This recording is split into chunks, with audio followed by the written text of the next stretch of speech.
It's 1815. Napoleon has just been defeated at Waterloo. Every government in Europe is waiting for news. The financial markets are frozen. Nobody knows what happens next. But one man already knew. And in the next 24 hours, he would make a move so ruthless, so perfectly calculated, that it would multiply his family's fortune tenfold overnight. His name was Nathan Rothschild. In the 1760s, in the Jewish ghetto of Frankfurt, Germany, a cloth merchant named Meyer Amschel Rothschild noticed something the world had missed. Governments always needed money. Wars always needed financing. And the men who could move money faster than anyone else, those men could name their price. Meyer had 5 sons, and instead of keeping them together, he did something radical. He sent each one to a different major city: Frankfurt, London, Paris, Vienna, Naples. 5 brothers, 5 capitals, 1 family, 1 network. They communicated by private courier, faster than any government messenger. They used coded letters. They developed their own cipher. By the time competitors knew what was happening in Paris, the Rothschilds had already acted on it in London. This wasn't just banking, it was intelligence infrastructure. June 18, 1815, the Battle of Waterloo. Every British bond trader was watching and waiting. If Napoleon won, British bonds would collapse. If Wellington won, they'd surge. Nathan Rothschild had a courier stationed near the battlefield with a single job: ride to the coast the moment the battle ended, cross the channel, and reach London before anyone else. The courier arrived 24 hours before the official government messenger. Nathan walked onto the floor of the London Stock Exchange, sat at his usual pillar, and began selling British bonds. Traders watched him. Nathan Rothschild was selling. He must know something. Napoleon must have won. Panic spread. Everyone sold. Bond prices collapsed. Then, quietly, through agents working across the floor, Nathan began buying everything at pennies on the dollar. When the official news arrived, Wellington had won, British bonds surged to record highs.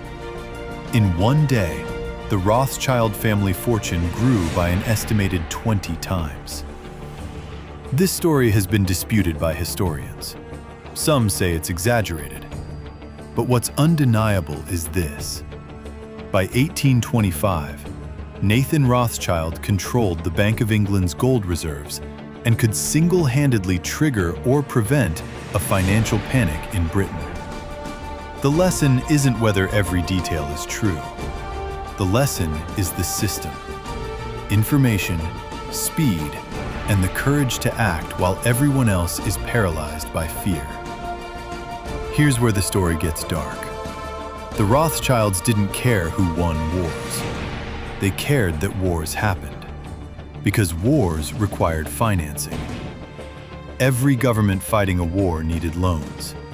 The Rothschilds provided them, to both sides. During the Napoleonic Wars, the family simultaneously financed the British government through Nathan in London and helped move gold to Wellington's armies in Spain, while other branches maintained financial ties across French-controlled Europe. This wasn't treason, it was business. The logic was simple.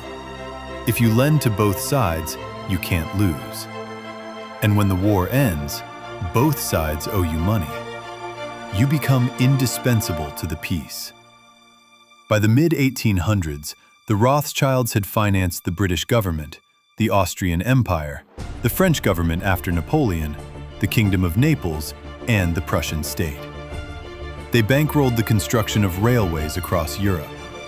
They financed the British purchase of the Suez Canal. When the United States needed emergency gold reserves during the Panic of 1895, it was J.P. Morgan, working closely with Rothschild connections who supplied them. So how did one family from a Frankfurt ghetto come to control the financial fate of empires?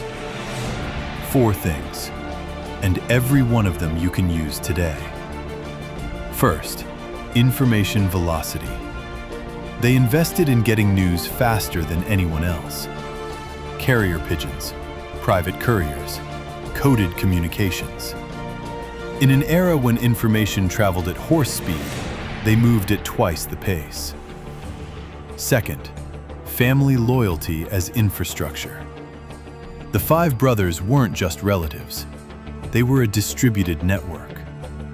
One family, no competing interests, perfect trust. When Nathan needed liquidity in London, James in Paris could move within hours.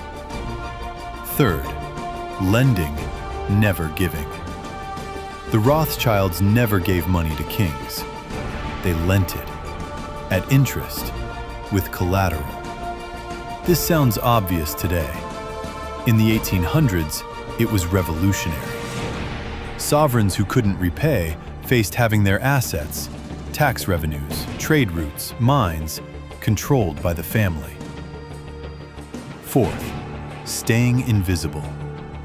They rarely made headlines. They didn't seek political power directly. They sought financial power, which is quieter, more durable, and far more dangerous. Today, the Rothschild family still exists. They run private banks, investment firms, and advisory houses across Europe and beyond. Their estimated wealth is somewhere between $400 billion and $1 trillion, though true figures are nearly impossible to confirm because the wealth is dispersed across hundreds of private entities, trusts, and holding companies in dozens of countries. That invisibility? Still the strategy. But here's what matters most about this story. The Rothschilds didn't succeed because they were born powerful. Meyer Amschel started in a ghetto, in an era when Jewish families in Germany couldn't even own property in most cities. They succeeded because they understood one thing before everyone else. The real commodity isn't gold. It isn't land. It's information, speed, and the network to act on both. In 1815, that meant carrier pigeons and private couriers. In 2025, it means data, algorithms, and AI. The game hasn't changed. Only the tools have. Every week on this channel, we go inside the dark history of the families and systems that built and broke the modern world. Not to worship them, not to condemn them, to understand them. Because you can't play a game you don't understand the rules of.